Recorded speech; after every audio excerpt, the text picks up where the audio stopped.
Welcome to Earth Fight fans, it is Gregory Stone, the, shall we say, the popular host. Because I heard you last time, not very say, I fucking heard you, you bitch. I heard what you're saying. Saying that you're popular host of the show. No, I'm the fucking popular host of the show. You have ran this show into the ground. I leave the bitch in charge, the fucking witch in charge, and shit goes to fucking shit, cat shit, fucking witch shit. You're destroying the channel, Naughty Verity. What are you fucking doing? Horrendous. I'm here to save the day, guys. We are back with fighter interviews. You name it, fucking Q&As. But also, a new format. I'm trimming things. I'm trimming it down to 3 fucking questions, 3 answers, just for you guys. Easier for me. Listen, you don't stay awake till 4 in the morning. Times all differences. Hugging your fucking cup of tea at 4 in the morning, wishing you never arranged the interview, and I'll never turn it down. Once I've arranged it, I'm in. I'm all in. And believe me, I've been turned down by many fighters last minute. I arranged the interview and the motherfucker say, oh, sorry, I was late training. Hey, listen, when you're on the same time zone as me, you can say that shit. When I wake up at 4 in the morning, you tell me, oh, sorry, I was training late. No, it don't cut it. It doesn't cut it. But I'd never, ever not turn up to an interview. One, actually. It was with Brandon Alsey when he was Bellator middleweight champion. But he was juicing. He was fucking juicing, so fuck him. No, in fact, he actually missed me the day before. He was on his way to the hospital with his manager. And I woke up at like fucking whatever, 2 in the morning, 1 in the morning, and he wasn't there. He apologised. So the next day I wasn't there because I couldn't go to sleep then because I had to stay awake all day then, and I actually fucked it up. So there's only one. No, in fact two Dr. Bentley up there, but I'll always regret that one. Okay. So anyway, well, you're in bed dreaming of fucking a hot bird on the beach like Aaron Chalmers does, and I'll talk about this more fucking in a minute. You can probably tell by the title. I'm awake with my coffee, so tea. I don't really drink coffee actually. I do drink it sometimes if it's needed. But anyway. That's one of the reasons I'm going to trim it down to 3. Because if they are in America and I am feeling tired, I'll just say, listen, can you just write me back the answers? Or can you actually just video it yourself on your fucking phone or a camera and send the file to me and I'll just upload it. There we go. So it's easier and free as well. You know, I did take pride with the long interviews I did because obviously if you conduct interviews, anyone watching this, if you conduct interviews, here's how the format what I used to do. I used to write down about 6 important questions, set questions, what really needed to be asked.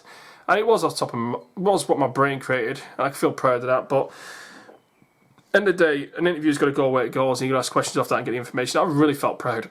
I really did. There's some interviews that I feel proud of, and there's obviously some I don't. Please don't search for the dates I make kind of videos. I've deleted most of them, and they'll never see the light of day again. Okay? So, anyway, today's show is going to be the first of the Q&As. It's going to be 3 questions, 3 important answers, significant ones, really significant ones. And to start things off, a guy who I've really wanted to get on the show, obviously he's not on the show, but he sort of is on the show. It's going to be Jack Grant, big admirer of him. And I want to cover this because it's a reality TV star crossing over. You've always got to get these on the show because it's going to be high profile. And if not high profile, it's something different. And I certainly want to cover it. And so why am I covering it? Because I know it's the positive day. I might as well share it with you now so you get the outline to the story and why I'm fucking covering this for a Q&A. So here we go. Let's roll the footage of Aaron Chalmers from Geordie Shore. He's going to be fighting in 2 weeks' time at Bama 29. No opponent announced yet, as of yet, but there's rumours that it's going to be a really shit one like 0-7 guy.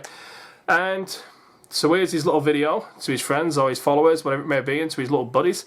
And here's at the bottom Jack Grant's post when he shared the video and his thoughts on the matter. Now Jack Grant, obviously a prospect at Bama a couple of years back, still a prospect on the UK scene.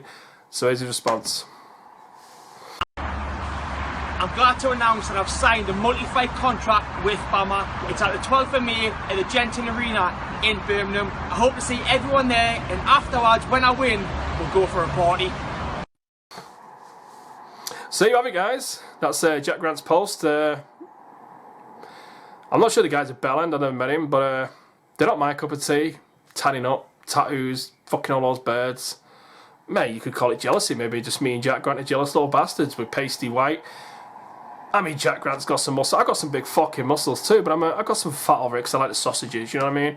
I can't help but get like the sausage and the fatty foods. If I eat a little bit healthier, I do eat half healthy, but if I eat a little bit healthier, I mean, Jack Grant's in good shape, right? You're in good shape, Jack. You are.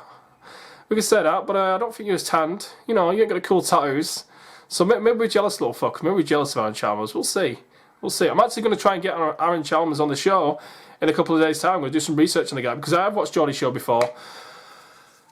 Too dramatic for me. I mean, there's one whore on there who was just pissing all over the floor and shit all over the floor. And Scotty fucking T, that guy, just, they all talk like they're hard. You know, obviously they're taking the steroids, some of them probably.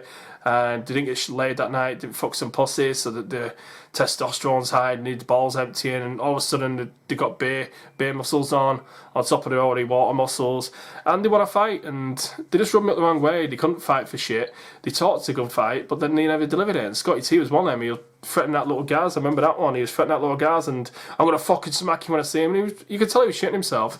He was nervous, and then when he got there, he just pussied out. It's like, don't say it if you're not going to do it, man. And I just don't agree with fucking all these birds. I mean, they're going through those birds are just disgusting, vile. They need testing. And the boys need testing. It's fucking gross. So I watched a few episodes of that shit, and it's just not my thing. It is just gross, man.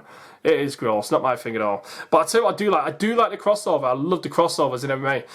A fight's a fight, and I love any non-celebrity. Like this guy, he's a bit of a prick. I don't really agree with him. And the sort of thing, I don't know, see, I'm calling him a prick. But from the outside looking in, he seems like a prick to me.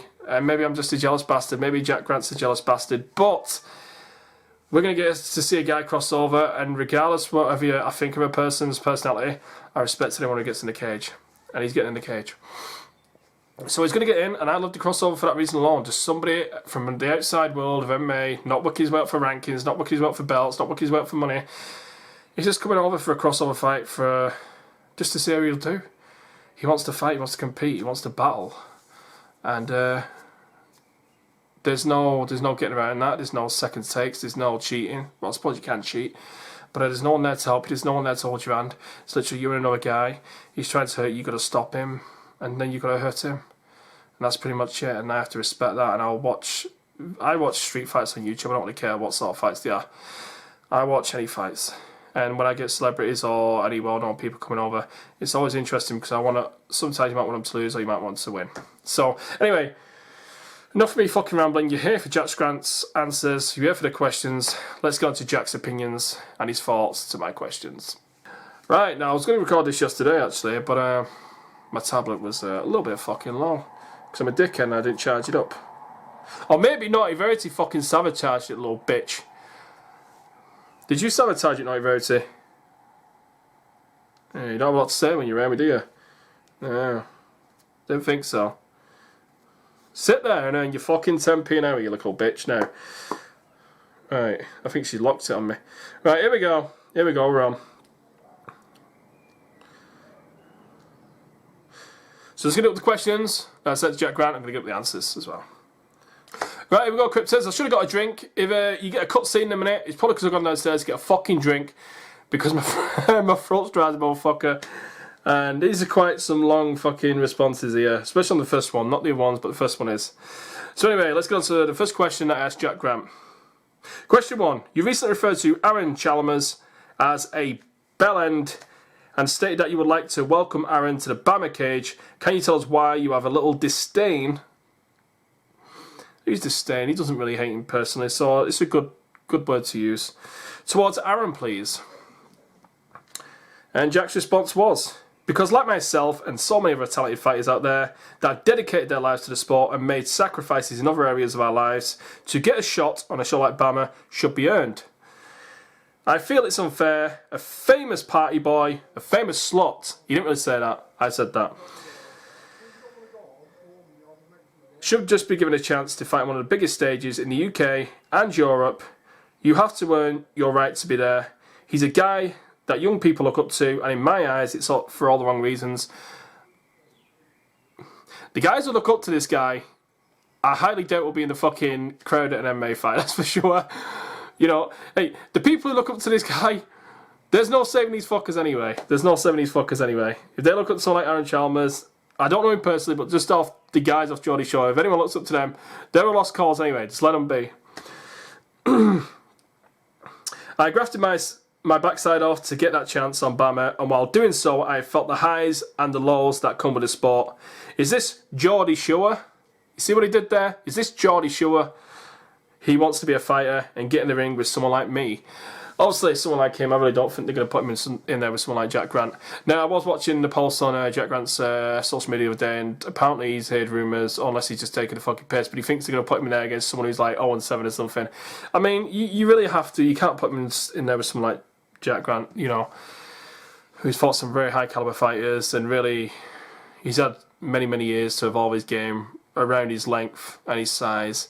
I mean, Jack Grant's the sort of fighter who can really fight backwards. When you're a smaller fighter and you're coming in, you know, you got the reach advantage, etc. You learn how to fight going backwards, and Jack Grant's very, very good at fighting backwards. He would finish him within a minute, and I think he'd be less than impressed if it took more than a fucking minute, to be fair. So I really don't see Aaron Chalmers going to the cage with someone like that. It's all about testing yourself. You know, he's not there for the rank, he's not there for the belts. But you can sort of see Jack Grant's point here. He's a guy who's really... See, the MMA scene in the UK, it's a fucking hustle, it's a grind, there's no money in it whatsoever. To really call it your professional job, your full-time job, you have to make it to the UFC. And even some UFC fighters, you're just constantly on the fucking fight nights and getting fights once every 6 months. It's not good. It's not your professional job, it's your side job. It's not a full career, and it is really a grind. Even champions in the UK seem like, for the likes of Bam, have retired because of such reasons. There's just no money in it whatsoever. There is, but like, you have to fight constantly. And Jack has actually been fighting constantly, but then he's fighting more. He's fought twice in like a month. You know, hopefully my mate Ray can, you know, set him some steady fights. He's a champion there now, so I believe. Or he's at least going for the belt next, so he can sort him out some fights there and keep him busy, keep him active. But also, just off Ray's promotion, it's not going to be enough. He needs more. He needs more. There's going to have to be other promotions. Hopefully he can sneak back on Obama. But we'll get to that in just a little minute anyway. Right, so there's question 1 out of the way. But before I move actually on to question 2, you need crossovers like this. Because, well, whilst I respect Jack's opinion there, you have to respect that Bama bringing someone over like this, it only elevates the other fighters into getting better sponsors, because there's going to be more eyes on it. With someone like this guy, because Bama's not been on Channel 5 for a couple of years now, so I believe, not live anyway.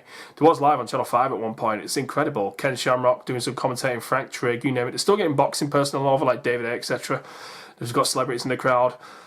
But they need this. They need to get on Channel 5 live. And when they're on there, the sponsors will help out tons. So it's still like Jack Grant, he's fighting for like Almighty Fighting Championships, right? He has 2 fights there in like 3 or 4 months, whatever. Then he goes and fights on Bama a couple of months later. He can make enough money then to do that professionally there. That is enough for him. Only guys like, pretty much, who should we say? Paddy Pimblett's one. Obviously he's just blowing the opportunity now, but he could have been one guy who could just solely focus on fighting. He did fight back to back to back to back to back. Who else is there? There's another guy. Tom Ducomar as well. Bama must have, he's obviously just signed with the UFC now, but he must have been a guy who Bama was really helping out a lot, you know, because they kept on him for a good fucking while. He's finally left now, but it'd be nice if Bama can actually keep all the champions like that for a good while before they move on to, obviously, I hate to say bigger and better things, because Bama's a decent show. It's just that UK MMA is not as popular as like in the United States. It's just a fact, and I don't know why.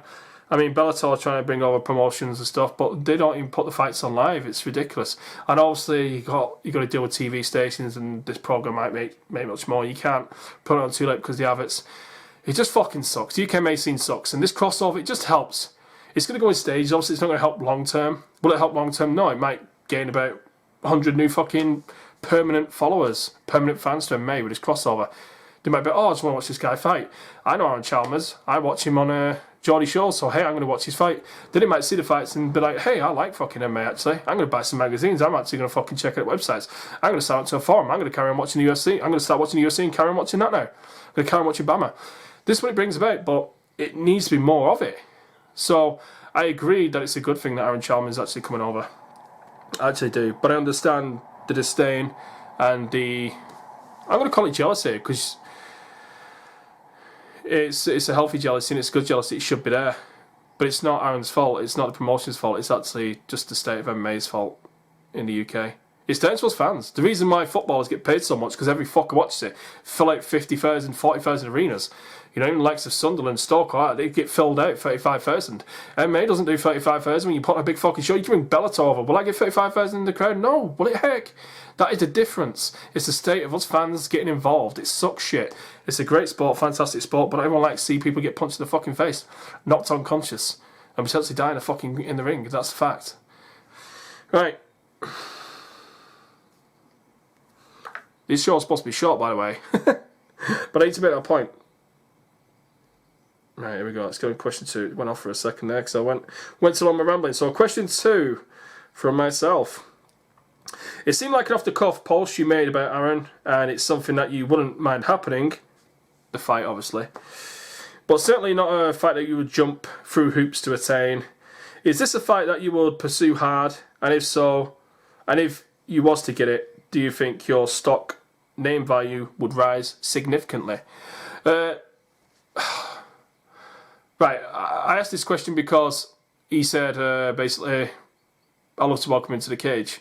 So I had to ask that question because of what he said. Do I think that Bama are going to give him to Jack Grant? Not a fucking chance in hell. He looks like he's on the undercard for starters, this Aaron Chalmers. What's the point of getting him on the undercard? I do not know why. Because then it's just the people who turn up to the venue. It won't be the people who get to see him live on YouTube streaming or anything. I mean, not everyone can go down to the venue, so why put him on the undercard? You get to watch him fighting great, I suppose it doesn't really matter. But it's a big name coming over. Put him on the main card. At least is Bama scared of upsetting all the roster or something, like bumping someone down, it's going to piss somebody off. Yeah, it's going to piss somebody off, but the fighters, I think, need to understand that. He's a big name, it's an attraction, people want to see it.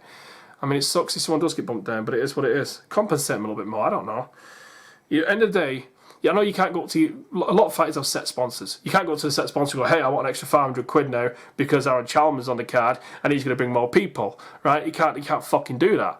But if you get a newer sponsor, you can say, Aaron Chalmers on the card, you know this, right? And we're going to get a lot more fucking people watching. There's going to be more, 1,000 more people on stream, so I want some more money. So he is going to get you more money in the end. So a stupid question. Why would I ask that? Because he said that. I don't think they're going to give him to him.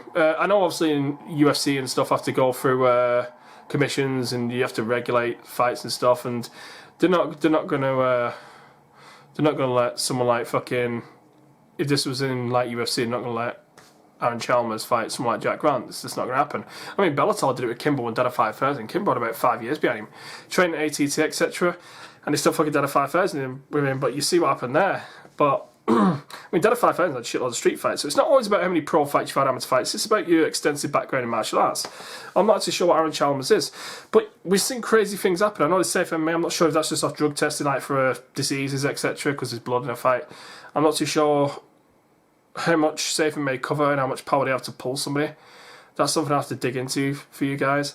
But if it's just up to Bama and up to Aaron Chalmers and Jack Grant, there's a possibility, you know? I mean, if he's like, fuck it, I don't care, I'll fight this Jack Grant talking shit on me, call me a bellend, I'll fight him. You know, he's got to keep his rep up for these birds, hasn't he? He's got to be a tough guy in front of these birds, keep his pussy coming on that escalator. Come on, next one. Can't have someone like Jack Grant mugging him off. No, not at all. So, you never know. So anyway, that's why let's get his response anyway. So here's Jack Grant's response. It is off the cuff. I'm not a loud person. I'd rather be in the gym training than on social media. I train out every fight. I don't feel a fight with Aaron would do a lot for my career, as he isn't a name or ranked fighter, but I'll be happy to take it and show him why I earned my right on Bama.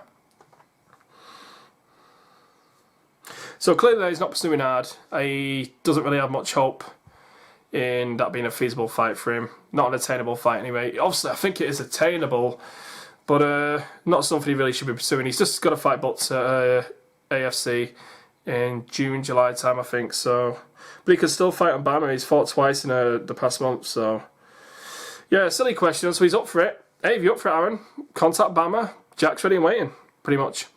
Right, question 3. I'll move this along quick because I did do a little bit of rambling. So let's move on to question 3.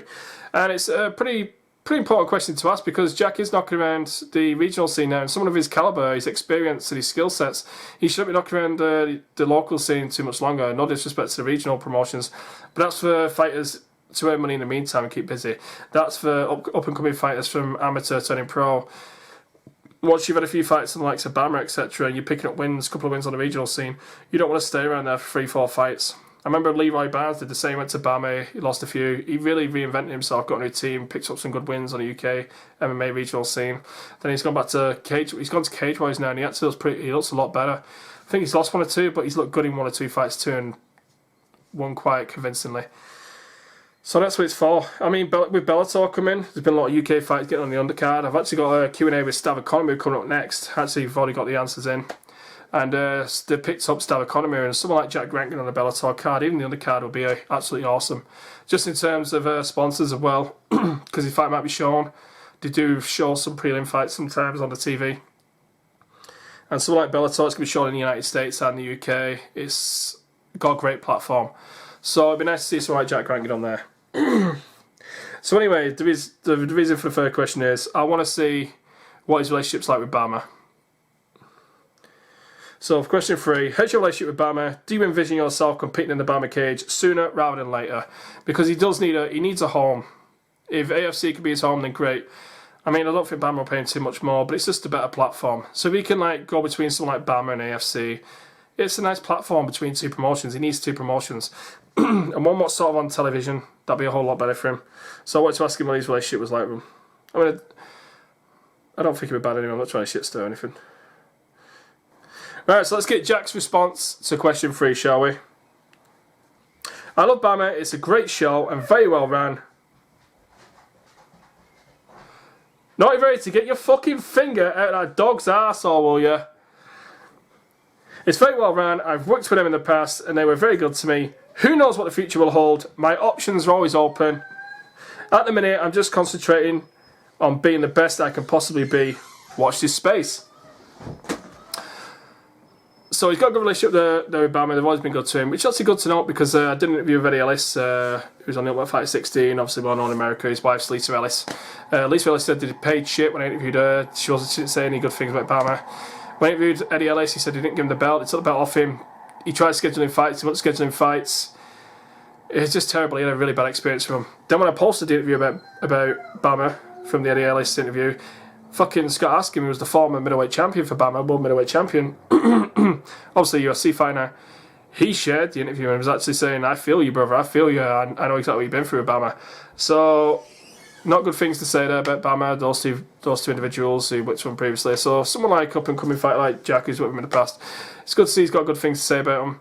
And obviously he's got a second home there, possibly, which I don't see why they wouldn't pick him up. And if they get along well, he should be available to them.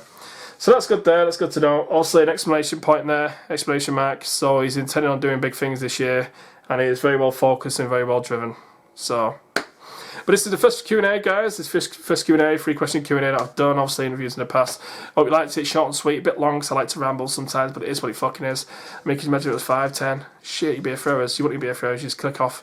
I know that you click off Naughty Verities, we can't remember you click it off mine now, can we? So, it is what it is. Keep it out for Stav Economy's Q&A, that's coming up. I might record that in just a minute, who knows? I don't have a good enough time. If not, I'll do it over the weekend. But Aaron Chalmers will be on the show as well. I'm going to try and get a video interview of him. I'm going to get him on. He's going to be on a future 3-question Q&A show for the MMA Crip Show. Okay? Right, well, enjoy the show, guys. Thanks for watching.